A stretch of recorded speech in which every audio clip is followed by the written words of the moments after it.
ငွေကျပ်330နဲ့အတူကိုဆိုင်ဝန်းစိန်ရဲ့အလှူပေါ့ဗျာနော်။ဘာလဲဆိုရင်ကျွန်တော်တို့ဒါမကြာခဏလှူဒန်းပေးနေတဲ့ကိုဆိုင်ဝန်းစိန်မိသားစုကအခုဆိုရင်လည်းကျွန်တော်ဒီကိုငွေကျပ်330လှူဒန်းလာပါတယ်။ဒီ330ကဘယ်လိုလဲဆိုရင်ကျွန်တော်တို့ဒါအိမ်လေးစောက်ပေးရမှာဖြစ်ပါတယ်။အိမ်လေးစောက်ပြီးတော့လှူဒန်းပေးရမယ်။ကျွန်တော်စောက်ပေးမဲ့နေရာလေးကလည်း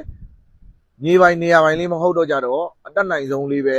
အဆင်ပြေအောင်လေးပဲကျွန်တော်စောက်ပြီးလို့ရပါမယ်ခိုင်ခိုင်မာမာအိမ်ကြီးစောက်ပြီးလို့မရပါဘူးစောက်ပေးပြီးတော့ကြတော့ကျွန်တော်အလူငွေလေးပိုတဲ့ငွေလေးကိုလည်းပြန်ပြီးတော့သူတို့မိသားစုလေးတွေပြန်ပြီးလောက်ကင်စားတော့လို့ရအောင်အပ်ပေးမှာပေါ့ဗျာနော်အခုလိုမျိုးလေးမကြာခဏလှူဒန်းပေးတဲ့အလူရှင်ကိုဆိုင်ဝန်းစိန်တို့မိသားစုတွေကျေးဇူးအများကြီးတင်ပါတယ်မိသားစုတွေအားလုံးအလောက်ကင်နေအဆင်ပြေပါသေးစီးပွားရေးလက်လာပါသေးတိုးတက်အောင်မြင်ပါသေးဗျာနော်ဘယ်လက်ကတဆုပ်ကျဲညာလက်ကလည်းတလဲဝပြန်ဝင်ပါသေးလှူနိုင်တန်းနိုင်ပေးကန်းဆွန်ကျဲနိုင်တဲ့မိသားစုတွေဖြစ်ပါသေးလို့ဆုတောင်းပေးပါတယ်ဒီတာမီလေးတွေကိုကျွန်တော်တို့အတက်နိုင်ဆုံးအိမ်လေးကိုလုံလုံချုံလေးဖြစ်အောင်စောက်ပေးမယ်စောက်ပေးပြီးရင်ကျွန်တော်တို့တူတိုလေးတွေအတွက်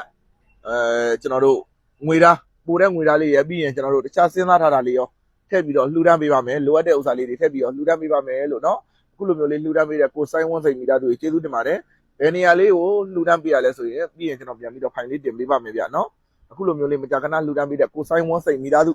ကျေးဇူးအများကြီးတင်ပါတယ်ဒါလေးကိုတွားရောက်ပြီးတော့ပြန်ပြီးတော့ပိုတဲ့ငွေလေးနဲ့အတူတွားရောက်ပြီးတော့လှူဒန်းလိုက်ပါဦးမယ်ဗျာနော်ကျေးဇူးတင်ပါတယ်